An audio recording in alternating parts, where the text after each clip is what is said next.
с жиру бесишься, о себе только и думаешь, а о нас ты когда подумаешь, эгоистка. Вот такие слова вы будете слышать или чувствовать, когда захотите перестать делать то, что вам не нравится, или начнете делать то, что вам нравится. Вот почему-то от всего своего окружения, особенно близких людей, вы это услышите. И вам будет горько и обидно, почему, как только вы решили быть счастливым, все вокруг против. И сегодня я расскажу, почему так происходит. Давайте узнаем, почему близкие так реагируют, действительно ли они такие нехорошие, не любят вас, и действительно ли здоровый эгоизм – это хорошо, и он помогает, а не разрушает. Если вы знаете, что такое система, вы молодцы. Если не знаете, я оставлю книгу про системное мышление, которая очень хорошо все объясняет. И сейчас кратко расскажу, почему вообще так происходит. Вот то, что я рассказала в самом начале. Итак, наша семья – это система. Система – это как живой организм, который вот живет, пока все внутри части ее живут и функционируют так, как эта система привыкла. И любая система, она стремится к неизменности, к гомеостазу. То есть любой человек в этой системе, в семье, он сам того не подозревая, всеми силами стремится зафиксировать эту систему, чтобы она была неизменной. Иначе, если какой-то кусочек с нее выбивается, то есть вероятность того, что вся система разрушится. Это кажется на первый взгляд нелогичным, но так на самом деле работает вся система. Да? Вы знаете известный пример ведро с крабами, когда крабик пытается выбраться, его остальные хватаются за него и тянут обратно. И они это делают не потому, что они такие плохие и не хотят ему добра, и чтобы он оттуда выбрался или еще что-то случилось. Эта система делает, то есть неосознанно так вот и происходит. И таким образом она и держится внутри. Так и ваша семья, любой человек в этой семье, когда какая-то деталька начинает как-то действовать по-другому, возникает очень сильная тревожность у всех вокруг, что система сейчас нарушится, сломается, и они первым делом пытаются вас остановить. Что происходит при этом у вас в голове, и почему мы не всегда можем решительно сказать «нет», я буду делать то, что я хочу. Исследования, про которые я раньше рассказывала в других роликах, подтверждают, что у нас есть передняя поясная кора в голове, в мозге, которая отвечает за физическую боль.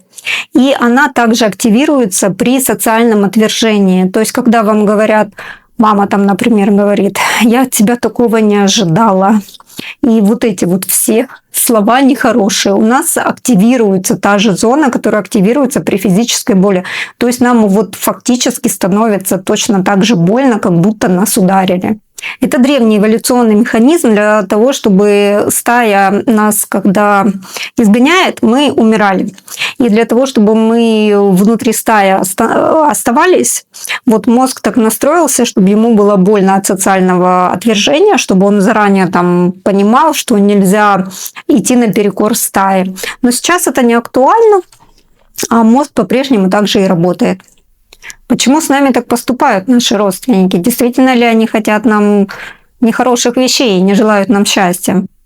Но кроме системного свойства, что все должно быть стабильно, у них тоже настроен эволюционный механизм. Когда кто-то из стаи начинает отделяться или пытается что-то делать не так, как обычно, у них тоже возникает тревожность. А вдруг этот член стаи, он хороший охотник или еще что-нибудь, и он куда-то петляет, и это тоже может повлиять на благополучие всей стаи. И представьте, ваши родственники, они, естественно, об этом так серьезно не думают, но у них возникает тревожность.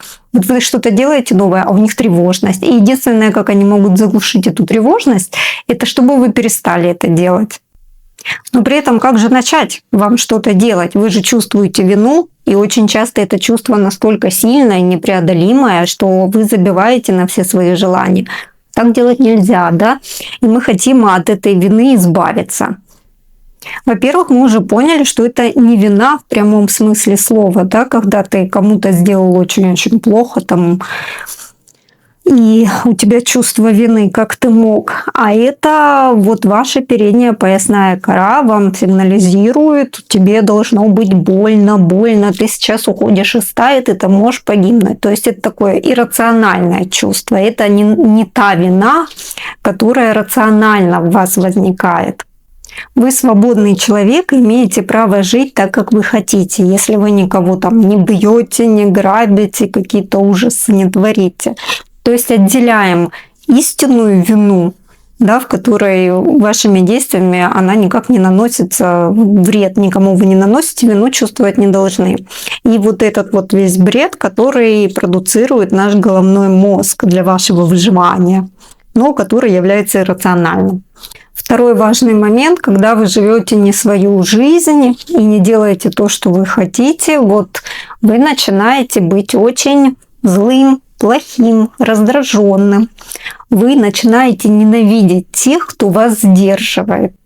И на самом деле вы становитесь несоизмеримо токсичным по отношению к своим близким, и они это чувствуют.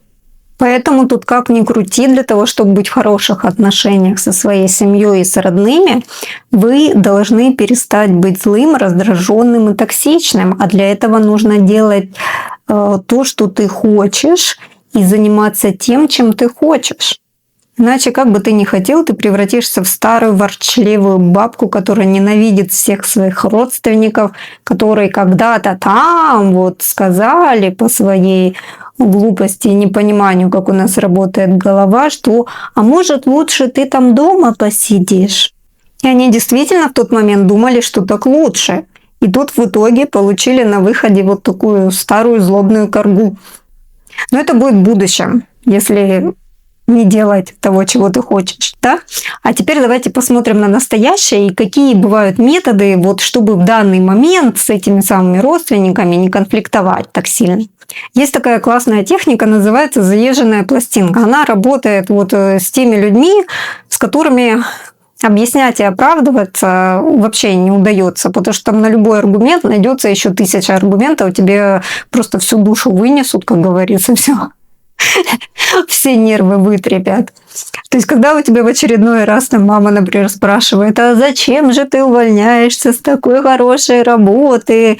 Ты не объясняешь это, потому что при объяснении можно зацепиться за любое слово и опять вот это все размотать. Ты каждый раз говоришь, ну, потому что я так хочу, или там, ну, потому что я уже так приняла решение. И все. И вот каждый раз одним и тем же отвечаешь на этот вопрос. И желательно при этом, чтобы это была одна и та же фраза. То есть, если вы отвечаете «я уже приняла решение», то так ее и отвечайте все время. Если как только опять разговоры заводят, там какой-то другой родственник, там тетя, дядя, я еще не знаю, то вы говорите «да, но я уже приняла решение». Второе – это, естественно, дистанция. Чем больше вам треплят нервы и выражают свое недовольство, тем больше мы стараемся проводить время без них, дистанцируемся.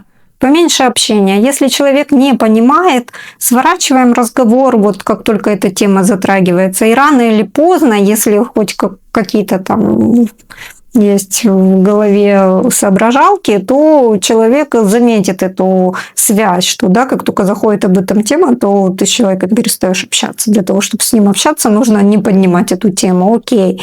Ну, как бы тут даже у самого неразумного человека, который это не обдумывает, оно так вот бессознательно должно сработать.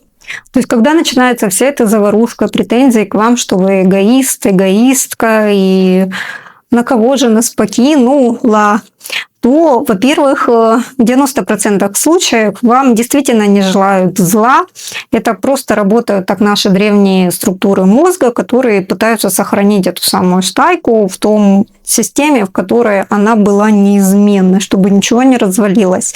И при этом, если вы, например, любите их и действительно прислушиваетесь к их мнению, то вы тоже должны понимать, что когда они вас ограничивают, то, возможно, это не, как сказать, правильный, хороший совет вам дают, потому что в нем тоже есть доля вот этой древней структуры их мозга, их тревожности. То есть принимать это близко к сердцу вообще не стоит, ругаться с ними тоже вообще не стоит. Что делать, мы там выше разобрались. И успокоиться, и делать то, что вам нравится. Всего хорошего.